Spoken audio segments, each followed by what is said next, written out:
Everyone wants to take their business, their skills, to the next level. Small and mid-sized business owners have exceptional insight into how to do this. They endure and thrive because they find ways to overcome the challenges that come their way, and they can teach us valuable lessons to apply to our own companies and lives. Stephen Nooner, founder and owner of Alkali, a company with a unique process that helps businesses more effectively buy and manage their insurance programs. And Bob Gibbons, builder of Riata Commercial Realty, a real estate advisor and tenant advocate, are two prominent Metroplex businessmen who, along with their weekly guests, will ask their and your probing questions, finding impactful solutions that will help you reach for the next level. Here are your hosts, Stephen Nooner and Bob Gibbons.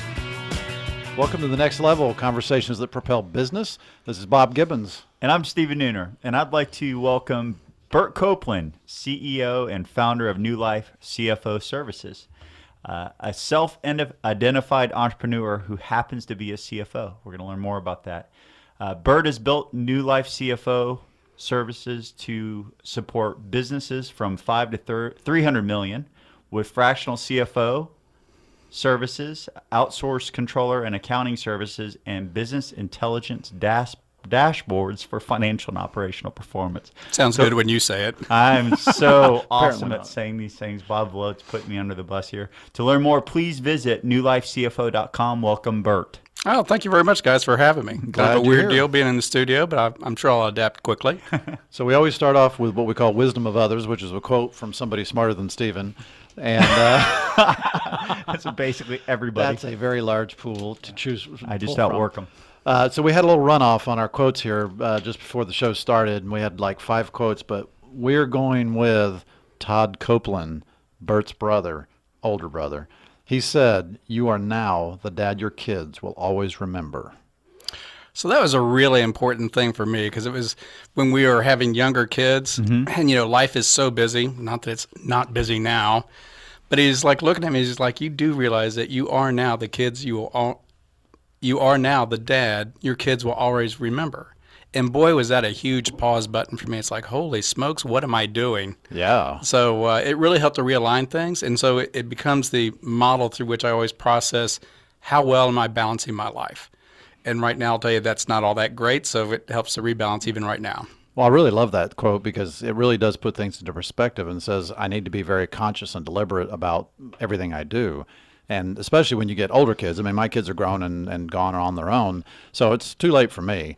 But, I wish I'd had that quote at the time because, I think I did a relatively good job. You'll have to ask them. But, yeah. Well, I have. Well, just think about, your own experience. How do you remember your mom and dad? Yeah. It's when you were, between 6 and 16, really. Mm-hmm. And so it was really powerful about, oh, my gosh, this imprint that we're leaving behind, very important. Don't screw it up. Right. Well, they say more is no pressure there, man. Yeah, absolutely. Well, that's a cool one. I like that. Maybe we ought to have Todd on the show. He's a good guy. So I really think this is a fun story I'd like to share. So let's start with what led you to becoming an entrepreneur to begin with. Probably the most important thing that led to it is I'm probably not a very good employee. You're high maintenance? Well, let's not go with high maintenance. Okay, high maintenance. But at the end of the day, so many ideas are coming through my head that I couldn't get people to grasp or see the same kind of visions and opportunities that I did. And sometimes it just meant that I was breaking too many plates around the shop. Mm-hmm. And that doesn't necessarily go over well with somebody that wants to see things go a certain direction. So at the end of the day, it's like, golly, if these things really resonate with me, well, let's just go out and try and create them. And that's what really happened, at least so far, twice in my life, and maybe there's a third down the line. So what was your first venture?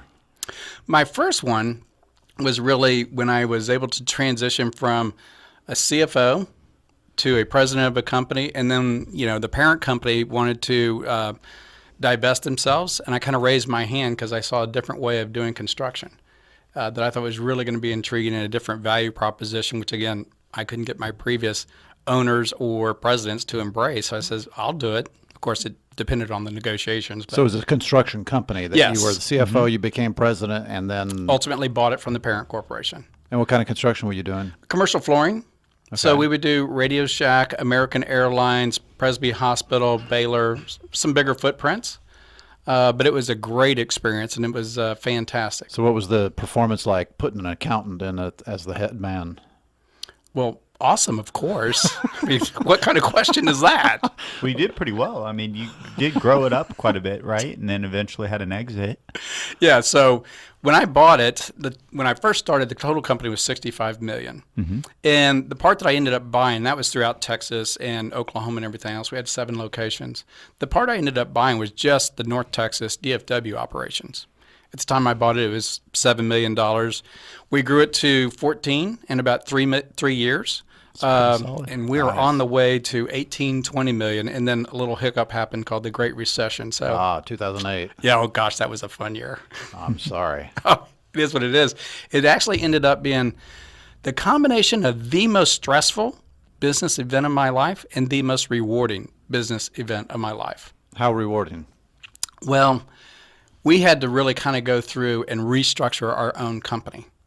And then you kind of realize looking around that you're surrounded by great people and that you're blessed that they're there, that they can help you through that because the workload is way too large. And really by opening up the doors to everybody else to help with the restructuring, boy, miracles really started happening. So it really changed my perspective about how to operate businesses and surround yourself with great people. Because while you may not see their greatness every day, boy, if they're really there and passionate to support you, the business effort, and their self-fulfilling goals, they are miracle workers when the hard rubber's on the road. It was a great experience. So and we're going to get to New Life, which I know that you bootstrapped and started out of your home, right? Yeah. So dining room table stuff. Curiosity, before we talk about that journey, which one's been easier, building New Life or buying something that existed and restructuring? Oh, gosh. Buying and restructuring is much easier. Yeah. Now, the turnaround was difficult, but that turnaround is what really led me to create New Life. So wait a minute, what happened to the construction company in the end? So ultimately, we did a turnaround, and so our worst year was in 2008. And golly, I've told this story to a couple of people, but within 2 months, we lost over $1 million of cash. Gone. Wow. That'll wake you up. That's not a business story that most CFOs want to tell, but it's a part of the reality. And so that led to us doing a massive turnaround, restructuring the company, its cost, our contracts, our relationships with our customers, how we did labor and everything. The great news is in the first 6 months of 2009, which was really the heart of the recession for most other people, the company made more in the first 6 months of 2009 than it ever made in a year. Wow. But my epiphany was, oh my gosh, if I can stub my toe so badly when these bumps in the road happen, what happens to other people who aren't previously CFOs but own businesses? Because your average entrepreneur, Susie is a beast in the sales channel. Bob is has built a better mousetrap, and I'm sure you have, Bob. Probably. Yeah. I just don't remember. But they don't know how to manage the administrative and financial side of their business, or really what they need to do within their business to optimize the outcomes. And it's like, oh my gosh, there's great people out there. They've risked everything. I think the average is 80% of the net worth is set up in their business. And irrespective of the bad press, most entrepreneurs and business owners have a vested interest in the well-being of their employees. Mm-hmm. And so we kind of step in and says, those people need to be served. And so if I could stub my toe, how badly could they stub their toe? Let's change a business proposition, which led to the genesis of New Life and going out and serving those people as financial active operating managers of their business. So what are the common things that you see that were the 80% invested going and blowing entrepreneur? What are the common things that you see usually when you engage a new client? That's a great question. I don't know if there's hard commonalities, but I'll try. Mm-hmm. So the first things that maybe it's best if I answer the question, how do we normally get engaged? Okay. And it's usually because somebody is facing a tremendous opportunity. They're refinancing their company. They're looking into acquisition. Somebody wants to buy them. A competitor has really stumbled, and maybe they can go and purchase their company, their assets, or whatever. Okay. Or they have stepped on a landmine. Okay. Their foot's on the landmine, and they don't know how to get off safely, or they've actually blown their leg off, and oh my gosh, they're in real hurt. Those are great opportunities because, frequently those people are just in sheer panic and don't know how to navigate those waters. And you can really go in there and make a huge impact and ultimately transition the business back to calm waters, calm people, and a profitable path. So who is your ideal client then? Somebody that's in one of those situations? Yeah. Can you define it even further than that? Well, I can. I mean, our ideal business is really, our client range has gone from 5 million up to 300 million. There's a few that are smaller just because they're fast growing and need help in building out infrastructure, but that's kind of our sweet spot. Now, I'll narrow that down because our sweet spot's actually a little bit narrow, more like 50 million to 5 million. Above 50 million, you probably have a CFO, and we may have less impact. Some of our technology would help the CFO, but that's really our sweet spot, 5 to 50.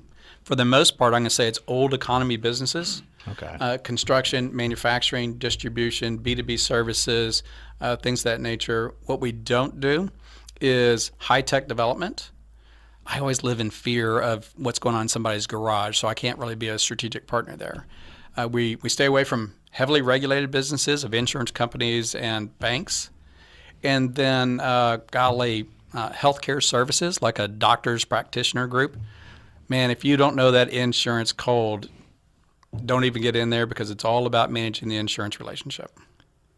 So whenever you talked about how you transitioned your experience in the construction company to becoming this CFO, this fractional CFO, and the model of helping the kind of clients you just described, you have a lot of other people in your company that are also fractional CFOs. Do they also have that background of having been entrepreneurs? Man, you have great questions.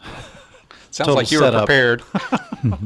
But anyways, yeah, so where we're kind of unique is all of our CFOs have been operational people. They've been great CFOs in their careers. They might have come from investment banking or from public accounting, but somewhere along the line, they have been a general manager, a president, or owner of their own company. We think that's really important to be that strategic partner with the CEO and says, hey, look, I've been in your chair. I know what it's like to manage both the banking relationship and the relationship with my salespeople.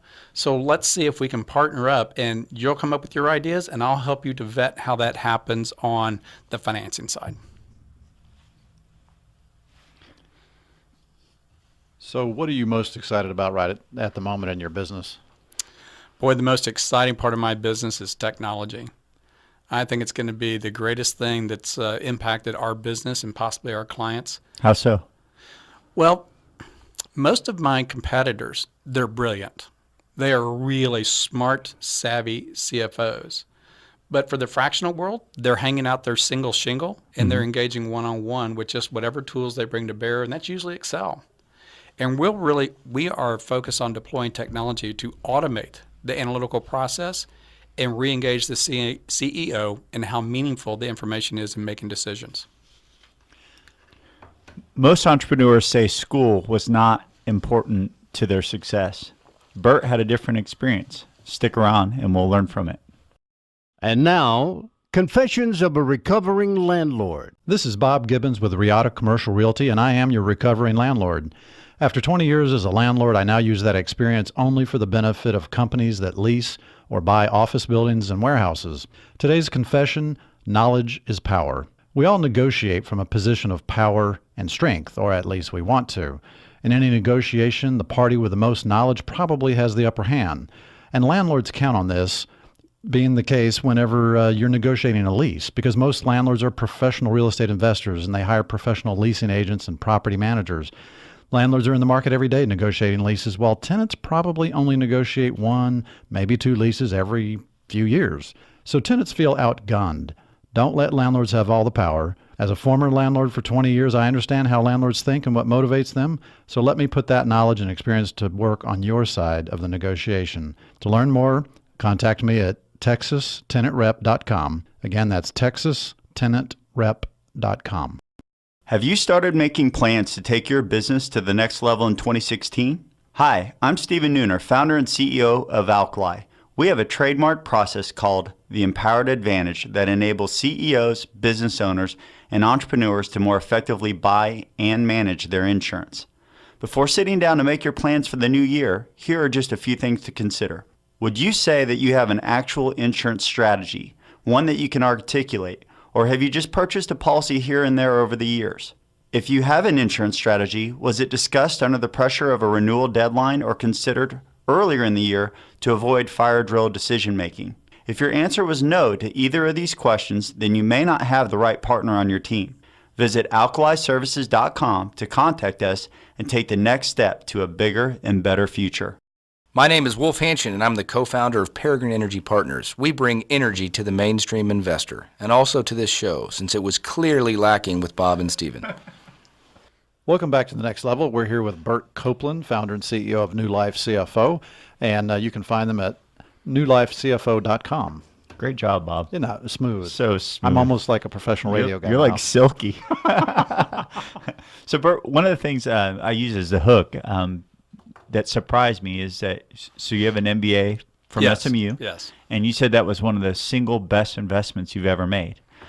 Tell me about that. Without a doubt. Okay. So that's not what I usually hear from entrepreneurs that have MBAs. So all the people at SMU that I know are probably like, oh, great, here's a free plug. But yeah, it was really the educational experience. SMU was an awesome platform, of course. But, my background was being an accountant, which can be a pretty binary world. Mm-hmm. It either is in the books or it's not in the books. Okay. But, when I was a pretty entrepreneurial accountant. But when I went to SMU and really started getting into my MBA program, you really got a good view about how the total spectrum of a business entity works. And it was awesome. Not that I'm a marketing person, but to really understand the value of marketing strategy, how you penetrate different segments of the deal, and how you really create that compelling value add or value proposition was awesome. Statistical analysis, why it makes most people go to sleep right in the middle of class, which I saw plenty of. It was a great deal that says, oh my gosh, there's such better predictive tools out there. And then, of course, going back into finance where, you get to your little comfort zone of, oh, great, more numbers. This is a better way of doing planning. It was a fantastic experience. It also helped to complement, what I call myself as a operational finance guy. Mm-hmm. So seeing that, I could better understand how companies make money other than just finance. There's one thing I'll talk about. It's like, at the end of the day, accountants are always very proud of themselves, but it's really sales and operations that make money. We're just here to organize the pieces that feed those people that really make money. And as you better understand sales and operations, you can better feed them. And so it really opened my eyes about how to create opportunities for those people to really make hay.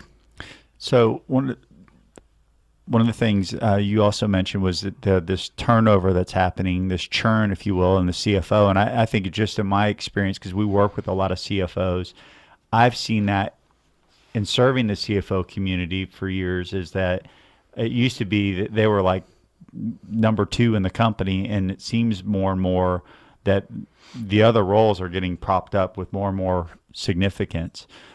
What's causing that? What do you think is the shift there that's occurring? That's really a good insight, because the CFO for a long time was really the number two person in the company. The CEO was the visionary driver, and the finance CFO was always the person buttoning up everything behind him to make sure it could all happen. But as time has gone on, especially as we've pushed down the stream as far as private equity's gotten involved, family offices gotten involved, and those transactional flips happen more and more frequently. Well, guess who the first person to go is now? The CFO. Because the new investors, the new CEO is coming in. They don't care that, Steve, you've been a great CFO. They know Susie's been awesome and made them a fortune at their last company. So Susie's coming in and you're gone. I don't care how good you are. So the churn of CFOs has actually gone to, I think the average tenure is now between 3 and 4 years. So think about that. So you have high-level, massive 6, sometimes 7-figured executives that are now looking for a job every 3 to 4 years, and it usually takes them 6 months to a year to find a job. So you've really knocked their income down by 25%, a third. It's crazy what's going on. So you're saying mostly M&A activity is what's causing it? Yes. The churn of M&A, the churn of CEOs by those owners, investors, the demand for performance, they're tagging and dragging the CFO right with them. So is that creating an opportunity for you in the fractional CFO space? Absolutely. Now, it's also created a little bit of unwanted competition. Sure. In fact, it reminds me, I have a good friend that's done extraordinarily well as a private investor, but when I told him I was going to be a fractional CFO, his quote was literally, fractional CFO, well, who the heck isn't a fractional CFO nowadays? It's kind of like a consultant. Right? It wasn't the endorsement I was looking for, but it was a nice reality check. Well, in a way, it's kind of a good insight early. I mean, because if people are thinking that, you need to know how to deal with it. Absolutely. So it's the reality of the situation. But it also means that there's a great stream of talent that is constantly in the marketplace. And as long as you are out there and hopefully building a better value proposition in which they can deploy their skills and services, you're going to be able to scoop up some incredible talent that just wants to be, I want to be back to providing great value to the CEOs I serve, and I'd like to have a little bit more stability than being unemployed every 3 to 4 years. So how can somebody tell the difference between someone who's a fractional CFO and really was a CFO versus just somebody who happens to have a CPA designation? That, too, is a really good question. So when we look at the marketplace, one of the things, and I talked to other fractional CFOs before I created my own firm, what I really saw was a little bit underutilized. So in that world of fractional CFOs, you had really accountants and controllers. Mm-hmm. Okay, that's great for making sure the books are right. You had people that were transactionally oriented. Okay, you need to get it refinanced, you need a new deal, you want to buy or sell, and then they're one and done. And then you had people that were really in transition. They're retired, but not wanting to disengage, or they were one of those folks that were in between one of their 3 or 4 year gigs. And so our proposition was always, golly, does that really serve the owner well? Because in 3 of those 4 examples, you're only there for a very brief period of time. You're not there for the long haul. So when you ask about what is a fractional CFO, I think it's somebody that's committed to this as a profession. So that's really question number 1. Is this what you're going to do as a career option, or is this a transition deal? Both of them are okay, because I'll tell you, I have brilliant competition. But which one better serves the client?